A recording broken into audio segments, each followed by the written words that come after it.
80 টাকা আলি বেশি গ্যাস আছে 2 দিন আগে 100 টাকা বেচা হয়েছে 120 টাকা বেচা হয়েছে দাম কমলে পাবলিক খায় কম দাম বাড়লে পাবলিক খায় বেশি কাস্টমার কম না পাবলিক কম খায় এলে তো দাম কম এগুলো পাইকারি এরকম কিনতে হয়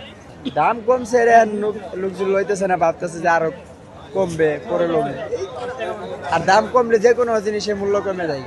ওটা চাহিদা কমে যায় দাম বাড়লে সবার প্রতি গুরুত্ব থাকে যেমন আমদানি হবে এমন রপ্তানি হইলে ওরকম ভাবেই হইব যদি বেশি আমদানি হয় তাহলে তো দাম কমবে